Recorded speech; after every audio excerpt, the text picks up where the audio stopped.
हरे कृष्णा हरे कृष्णा कृष्णा कृष्णा हरे हरे हरे राम राम राम हरे हरे हरे कृष्णा कृष्णा कृष्णा हरे हरे हरे राम राम राम हरे हरे। जगद्गुरु श्रील प्रभुपाद की जय, गुरु महाराज की जय, गुरु परंपरा की जय, छठ गोस्वामी वृंद की जय, राधा श्याम सुंदर वृंदावन धाम की जय, लीला पुरुषोत्तम जगन्नाथपुरी धाम की जय, जगन्नाथ बलदेव सुभद्रा महारानी की जय। हरे कृष्णा। आध्यात्मिक यात्रा में आप सब लोगों का स्वागत है। आज आध्यात्मिक यात्रा को 116 दिन हो चुके हैं। 18 जुलाई 2020 जगन्नाथपुरी धाम यात्रा को आज 40 दिन हो चुके हैं। प्रातःकालीन इस भागवत कक्षा में और जगन्नाथपुरी धाम यात्रा में आप सब लोगों का स्वागत है। हरे कृष्णा।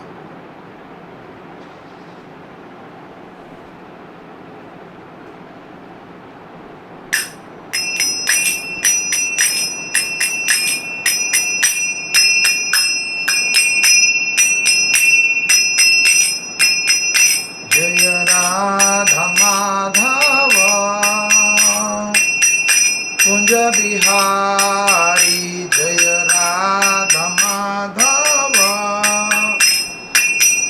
कुंज बिहारी, जय गोपी जन वल्लभ गिरवरधारी, जय गोपी जन वल्लभ गिरवरधारी, यशोदानंदन ब्रज जन रंजन, यशोदानंदन ब्रज जन रंजन, यमुना तीरा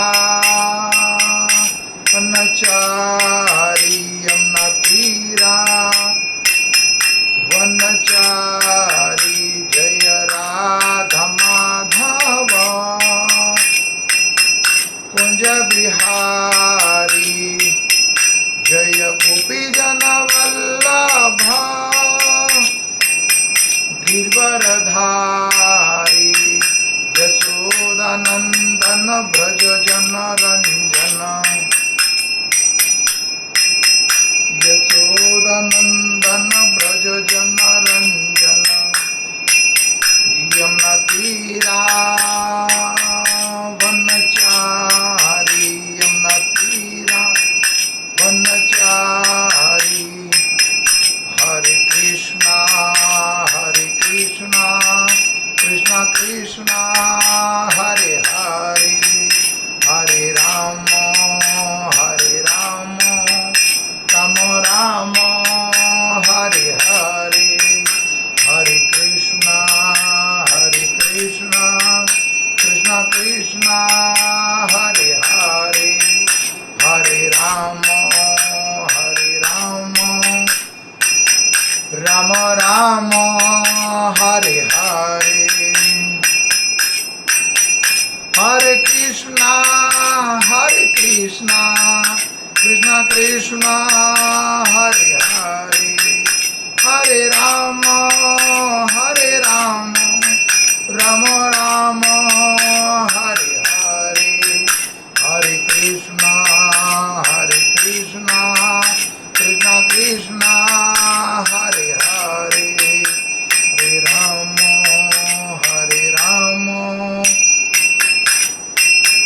राम राम हरे हरे। जय वृंदावन धाम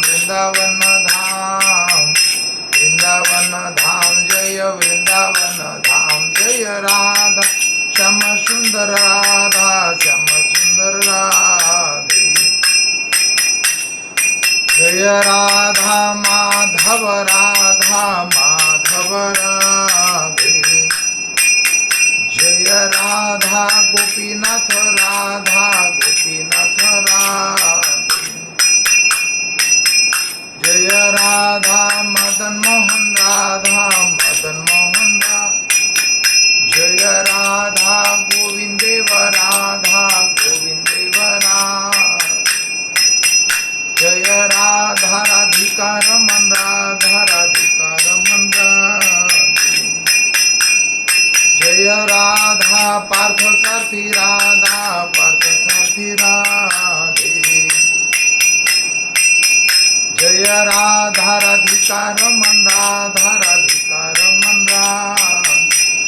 जय राधे श्याम राधे श्याम राधे श्याम श्याम जय सीताराम लक्ष्मण हनुमान सीताराम जय लक्ष्मण हनुमान जय जगन्नाथ जगन्नाथ जय बलदेव जय सुभद्रा जय जय जय जय श्रील प्रभुपाद प्रभुपाद जय जय गुरुदेव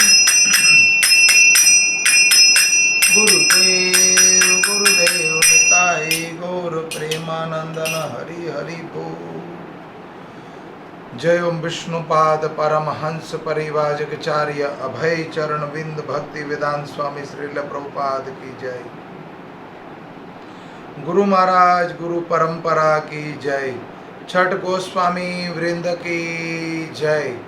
जय ओम विष्णुपाद परमहंस परिवाजकाचार्य भक्ति सिद्धांत सरस्वती गोस्वामी ठाकुर श्रील प्रभुपाद नामाचार्य श्री हरिदास ठाकुर।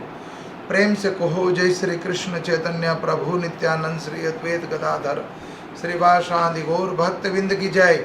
श्री श्री राधा कृष्ण गोप गोपीनाथ श्याम कुंड राधा गिरी गोवर्धन धाम गंगा मई यमुना मई नवदीप मायापुर धाम पुरुषोत्तम क्षेत्र जगन्नाथपुरी धाम जगन्नाथ बलदेव सुभद्रा महारानी रुक्मणी द्वारकाधीश अनंत कोटि वैष्णव विंद की जय। राधा श्याम सुंदर वृंदावन धाम मथुरापुरी धाम द्वारकापुरी धाम जगन्नाथपुरी धाम रामेश्वरपुरी धाम की जय। बद्रीनाथपुरी धाम चित्रकूटपुरी धाम ब्रजमंडल 84 कोसी धाम निताई गौर प्रेमानंदन हरि हरि बोल हरि हरि बोल। ओम नमो भगवते वासुदेवाय ओम नमो भगवते वासुदेवाय ओम नमो भगवते वासुदेवाय।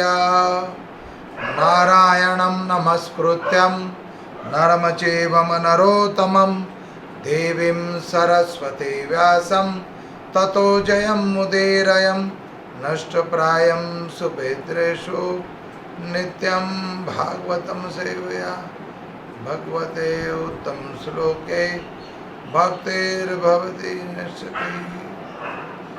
अनंत कोटि वैष्णव विंद की जय। वंशाकल्पतरुभक्षा कृपा सिंधु एव च पतितानां पावनेभ्यो वैष्णवेभ्यो नमो नमो। ओम अज्ञानं तिमिरं ध्यानस्य ज्ञानजनशलाकया चक्षुरूपं येन तस्मै श्री गुरुवे नमः। अनंत कोटि वैष्णव विंद निताई गौर प्रेमानंदन हरि हरि बोल। हरे कृष्णा। लीला पुरुषोत्तम जगन्नाथपुरी धाम की जय। जगन्नाथ बलदेव सुभद्रा महारानी की जय। हरे कृष्णा। मनुष्य के पास जो कुछ है अपना धन दौलत संपत्ति इत्यादि ये सब नियति का होना चाहिए।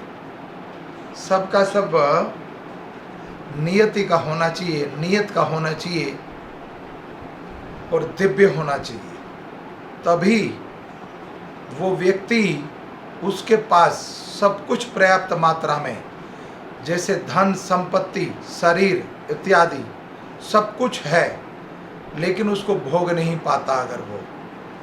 अगर उस संपत्ति को, धन को, शरीर को, संसार को, संतान को, सब कुछ होते हुए भी उसके साथ रहने के बाद उसको भोग नहीं पाता, तो उसका अर्थ यह है, उसको समझना यह चाहिए कि वो नियति का नहीं है। वो नियति का नहीं है। वो धन, वो संपत्ति अगर अनीति से कमाया गया हो, पापमय जीवन हुआ, तो वो उसको भोग नहीं पाएगा। प्रायः हम देखते हैं कई लोगों के पास सब कुछ होते हुए भी उसको भोग नहीं पाता। शरीर में कई तरह के रोग होते हैं, या समाज के अंदर या परिवार के अंदर कई तरह के कलह होते हैं। तो इसका अर्थ ये हुआ कि वो नियति का नहीं है, वो अनियति का है। नीति से कमाया हुआ धन, जिसने अपनी संपत्ति को, अपने धन को सेवा में लगाया हो, वो सब शुद्ध हो जाता है। वो सब का सब शुद्ध। अगर हम किसी व्यक्ति सतपात्र को दान देते हैं, देखिए दान की भी 3 तरह की विधि बताई गई है। सतोगुणी दान, तमोगुणी दान और रजोगुणी दान। अगर हम तामसिक व्यक्ति को दान देते हैं तो हमें तामसिक सुख मिल सकता है। अगर हम रजोगुणी को दान देते हैं तो रजोगुणी सुख मिलेगा। अगर हम सतोगुणी सुख चाहते हैं और सतोगुणी को हमने सत्पात्र को दान दिया तो स्वर्गलोक इत्यादि मिलेगा। ठीक उसी तरह भगवत मार्ग और भगवत पथ पर हमने भगवत कार्य में, सेवा में धन लगा दिया, अपना शरीर लगा दिया है, तो भगवती सुख प्राप्त होगा। भगवती सुख माने भगवान के भजन का सुख, भगवान के भजन का सुख, भगवान के कथा का सुख, भगवान की यात्रा का सुख, वो सब भगवती सुख प्राप्त होगा। अगर हमने भगवती सुख में, भगवती कार्य में हमने दान किया है तो दान 3 प्रकार के बताए हैं। और हम ज़्यादा दान पुण्य इत्यादि करते हैं तो क्या मिलता है? कई बार इसका वर्णन हो चुका है कि हमें देवलोक, स्वर्गलोक मिलता है। तो आपको ज्ञात होना चाहिए इस बात का कि देवलोक में सारी चीज़ें सुलभ हैं। वहाँ सुरभि गाय है, दिव्य शरीर है।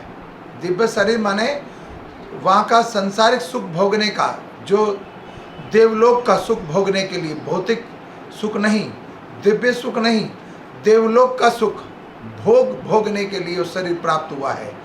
वहाँ कामधेनु गाय, पर्याप्त मात्रा में शरीर का सुख, पर्याप्त मात्रा में वहाँ धन, पर्याप्त मात्रा में वहाँ संपत्ति। लेकिन फिर भी वहाँ पर एक दुख है, जन्म, मृत्यु और जरा और व्याधि। इतना सब कुछ होने के बावजूद सब कुछ सुलभ है, लेकिन मृत्यु का भय फिर भी लगा हुआ है। वहाँ पर मृत्यु का भय वहाँ फिर भी है। इसीलिए अगर हमने मनुष्य देह, दुर्लभ देह प्राप्त हुआ है और उससे हम सुखालय की प्राप्ति कर ले, तो उससे बड़ा कोई सुलभ अवसर प्राप्त नहीं हो सकता। तो मनुष्य देह प्राप्त हो गया और किसी परम पुरुष साधु का संग हो गया तो बेड़ा पार हो गया। अगर परम पुरुष किसी साधु का संग हो गया, दिव्य शरीर की प्राप्ति हो गई, तो दिव्य लोक मिलेगा, परम पुरुष का संग मिलेगा, संत, शास्त्र और मंदिर। तो कोई महाभागवत परम पुरुष मिल गया आपको अगर, तो परम धाम की प्राप्ति हो जाएगी। वास्तव में असली आनंद तो परमानंद के साथ है ना। तो गुरु क्या देते हैं आपको? भजन आनंद, भजन का आनंद देते हैं। वो संसार का सुख, विषय आनंद नहीं देते। इसलिए जब तक हमारी संसार में इच्छा रहेगी, संसार को भोगने की इच्छा रहेगी, तब तक ये सुख प्राप्त नहीं होने वाला। एक छोटी सी कथा है कि मनुष्य हर बार परम पुरुष का संग होने के बाद भी वो उद्धार करता है। उद्धार माने भक्ति को टालता रहता है, आगे बढ़ाता रहता है, फिर करेंगे। ठीक उसी तरह एक छोटी सी कथा आती है केशव भक्त की। केशव भक्त एक परिवार में रहता था अपने परिवार के साथ, और प्रायः उस गांव में नारद मुनि आया करते थे। तो नारद मुनि को केशव भक्त से अति प्रेम था और प्रिय था वो। तो उनके प्रति जैसे भक्त, भगवान के जो भक्त होते हैं वो सद्भाव के होते हैं, सतोगुणी होते हैं, और उनका भाव होता है किसी जीव पर कृपा करे ताकि वो यहाँ से दुखालय से निकलकर सुखालय में जाए, दुखालय से निकलकर सुखालय में जाए।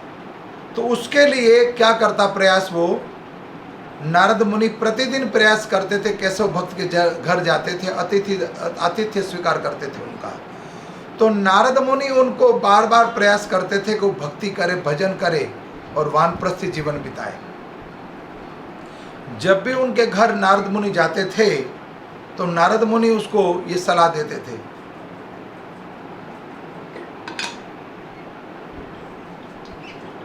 नारद मुनि हर बार उनको ये सलाह देते थे कि आप भगवान का भजन कीजिए और अब चलिए हमारे साथ। लेकिन प्राय मनुष्य की तो ये आदत होती है, कोई संत मिल जाए तो ना संत की आज्ञा का पालन करना है, ना शास्त्रों की आज्ञा का पालन करना है, ना धाम की।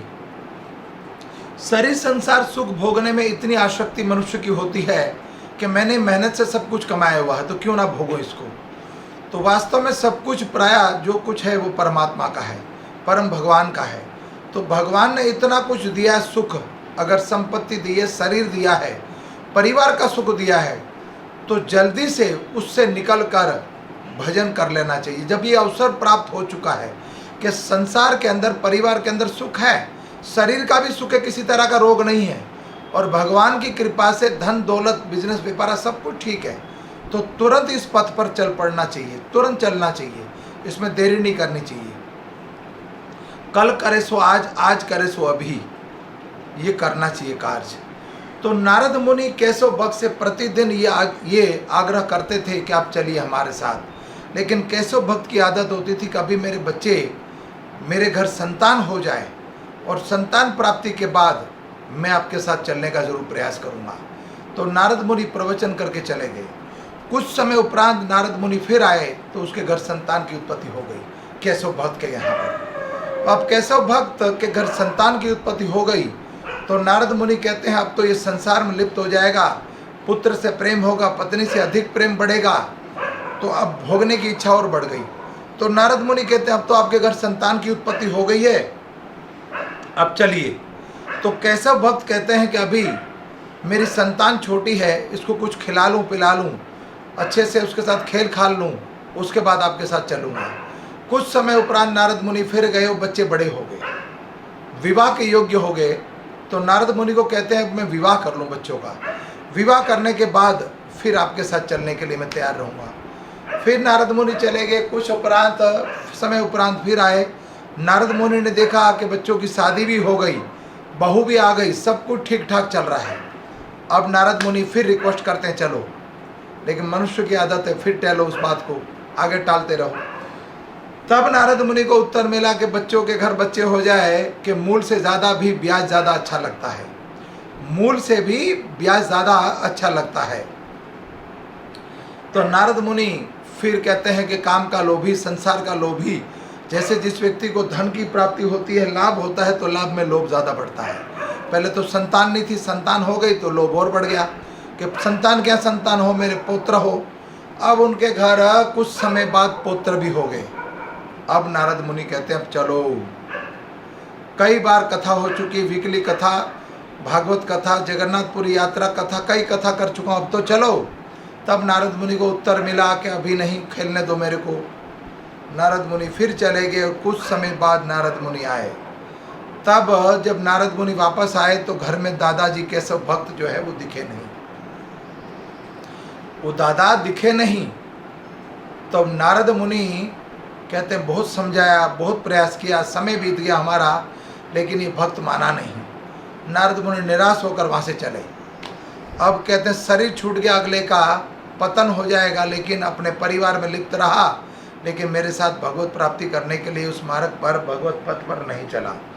तो केशव भक्त को प्रयास करने के बावजूद जब नहीं चला तो नारद मुनि अपने जीवन में निराशा लेकर वापस जा रहे हैं, तो रास्ते में गली में एक कुत्ता मिला।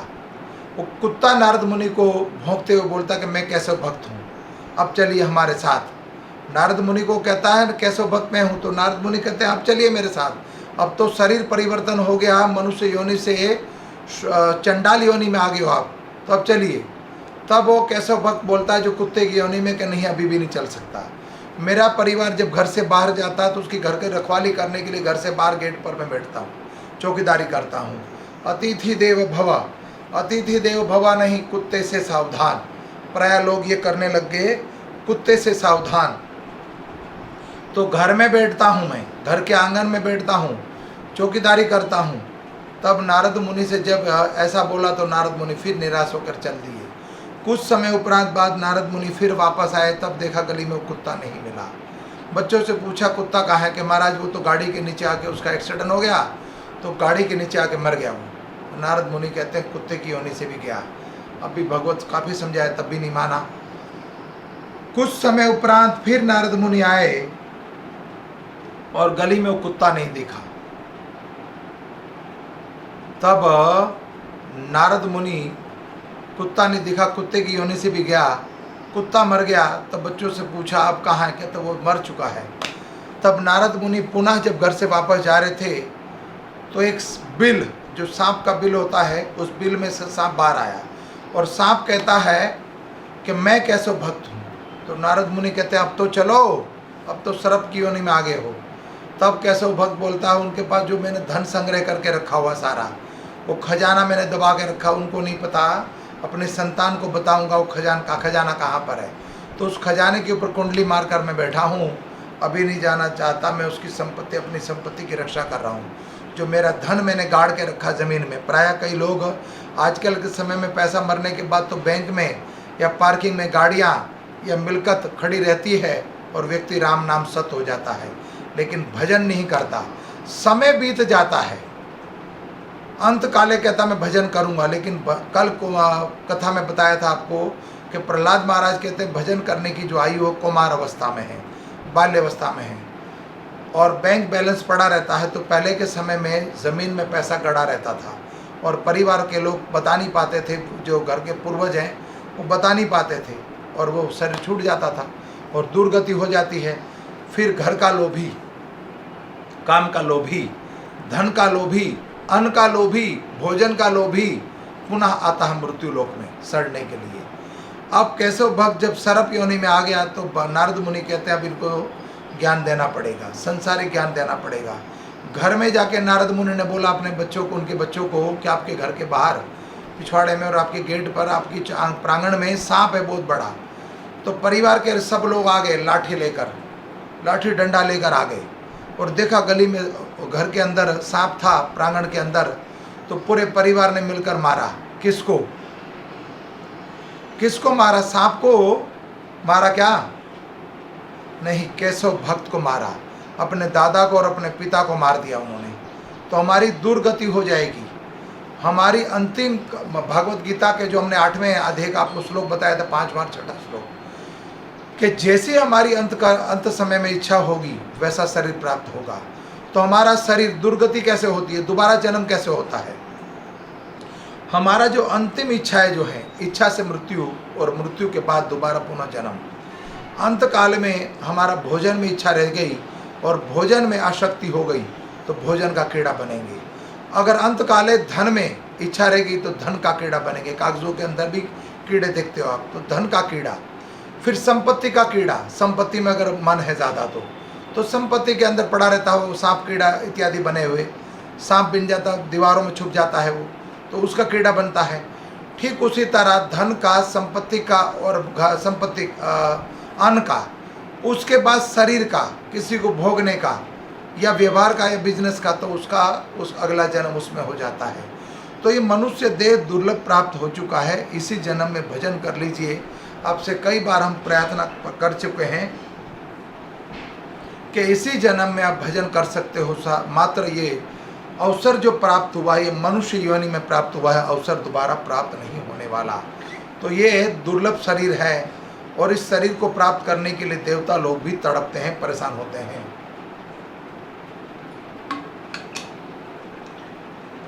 भगवान से प्रायः ही प्रार्थना करते रहते हैं, फिर भी ये शरीर प्राप्त नहीं होता। मनुष्य जीवन दुर्लभ है, तो दुर्लभ शरीर प्राप्त होने के बाद भी, इतना कुछ करने के बाद भी हम नहीं प्राप्त करते शरीर, और भजन नहीं करते, अपने जीवन को सार्थक नहीं करते, फिर दोबारा अधोगति होती है, और अधोगति के कारण दोबारा मृत्यु लोक में गिरना पड़ता है, और फिर पुनति जरणम पुनति मरणम, जन्म जठारनी, बार बार जन्मना, बार बार मरना, ये दुर्गति होती रहती है। जगन्नाथपुरी धाम यात्रा में प्रवेश करते हैं। कल हम प्रार्थना सुन रहे थे कि गोपियां अति उत्कंठा और बड़ी ललाई थी भगवान श्री कृष्ण से मिलने के लिए, और कुद्र स्वभाव से वो फुट फुट कर रो रही थी। आगे का प्रवचन सुनिए। जहाँ तक वृंदावन की गोपियों का संबंध है, उनके जीवन में आरंभ से ही उन्हें श्री कृष्ण से परे अन्य कुछ भी ज्ञात नहीं था। श्री कृष्ण उनके लिए जीवन एवं आत्मा थे, जीवन एवं आत्मा थे। गोपियाँ श्री कृष्ण के से इतनी आसक्त थी कि एक निमिष के लिए भी श्री कृष्ण का उनकी पलकों से ओझल नहीं होने का असमझत थी। उन्होंने शरीर को श्रेष्ठा ब्रह्मा जी से की निंदा की, क्योंकि उन्होंने मूर्खतापूर्वक पलक बना दी। तो यहाँ पर वर्णन हुआ कि गोपियों का प्राण धन, गोपियों का प्राण धन थे भगवान। जैसे हम आसक्त होते हैं अपनी संतान के प्रति, पति के प्रति या पत्नी के प्रति, वही आसक्ति, वही अटैचमेंट अगर कृष्णा में कर ले, भक्ति से कर ले, तो भगवत प्राप्ति हो जाएगी। एक क्षण थोड़ी देर पहले बोला मैंने कि हमारी आसक्ति जो है समाज के अंदर है, तो दोबारा मनुष्य देह ही मिलेगा। ये संभव नहीं है कि मनुष्य देह मिले। आसक्ति अगर समाज के अंदर, परिवार के अंदर है, उसका कीड़े बन सकते हैं हम, उसी में भोगते रहते हैं हम। तो गोपियों के प्राण धन है भगवान श्री कृष्ण, अति आसक्त थे। तो अब यहाँ पर ब्रह्मा जी की निंदा कर रहे हैं। क्यों? कि निमिष का अर्थ होता है पलक। एक क्षण के लिए पलक जब गिरती है, उतनी समय के लिए भी वो भगवान का वियोग सहन नहीं कर पा रही थी। उन्होंने शरीर के श्रेष्ठा ब्रह्मा जी की निंदा की, क्योंकि उन्होंने मूर्खतापूर्वक पलकों को निर्माण कर दिया। इतने अधिक वर्षों तक अलग रही हैं, अतएव गोपियों ने श्री कृष्ण को देखकर परमानंद का अनुभव किया। और भी कोई भी व्यक्ति इस बात को कल्पना नहीं कर सकता कि श्री कृष्ण को पुनः देखने के लिए गोपियाँ इतनी आसक्त थी, उत्सुक थी कि जैसे ही श्री कृष्ण उन्हें दिखाई पड़े, वैसे ही उन्होंने श्री कृष्ण को अपने नेत्रों द्वारा अपने हृदय में बिठा लिया, और अपनी सृष्टि तक, अपनी संतुष्टि तक वे उनका आलिंगन करती रही। यद्यपि वे मन ही मन श्री कृष्ण को आलिंगन कर रही थी, तथापि वे आनंद की कारण परमानंद की इतनी भावभोर हो उठी थी कि कुछ समय के लिए वे स्वयं को पूर्ण रूप से भूल गई थी। गोपियों ने श्री कृष्ण का मन ही मन आलिंगन करके जो दिव्य परमानंद प्राप्त किया था, उस दिव्य आनंद को प्राप्त करना सदैव भगवान का चिंतन में लीन होना और महान गोपियों के लिए भी संभव है। श्री कृष्ण समझ सकते थे कि मन ही मन उनका आलिंगन करने वाली गोपियां परम आनंद में लीन थी। अतएव चूंकि वे उसके हृदय में अवस्थित थी, उन्होंने भी प्रत्युत्तर में मन ही मन में गोपियों का आलिंगन किया। भगवान श्री कृष्ण ने भी, जैसे गोपियां भगवान श्री कृष्ण को मन ही मन में आलिंगन कर रही थी, वैसे ही मानसी सेवा के द्वारा भगवान भी श्री कृष्ण गोपियों का आलिंगन कर रहे थे। श्री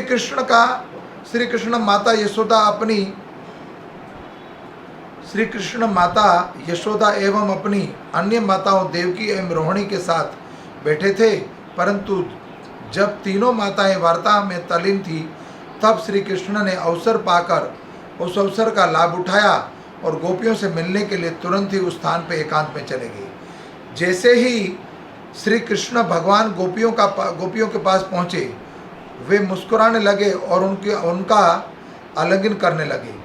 तत्पश्चात उन्होंने अनेकों उनके कुशल समाचार पूछे और विषय में पूछताछ की एवं उनको प्रत्युत्साहित करने के हेतु उन्होंने कहा, हे प्रिय सखियों, तुमको ज्ञान है कि श्री बलराम और मैं केवल अपने संबंधियों एवं परिवार के सदस्यों को प्रश्न करने के लिए वृंदावन छोड़कर द्वारिका आए।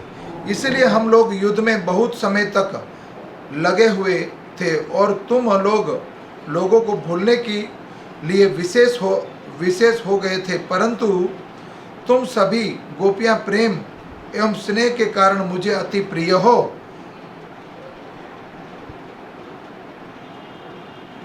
प्रतिधुम तो मुझे जानने की तुम मेरी प्रति निष्ठावान रहे हो। क्या मैं पूछ सकता हूँ कि यद्यपि हमने तुम्हें छोड़ दिया था, फिर भी तुम हमारे बारे में क्यों सोचती रही हो? प्रिय गोपियों, क्या यह समझ कर कि तुम्हारे प्रति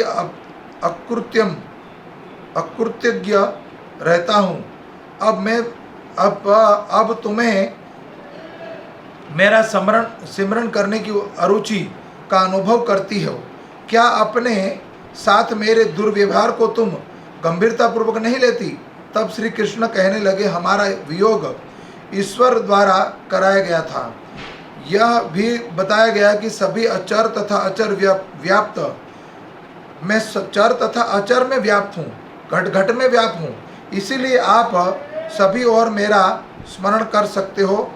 स्मरण करो और सभी मेरा यह स्मरण करो, दुखी मत हो, चिंतन करो, मैं सदैव आपके साथ रहता हूँ।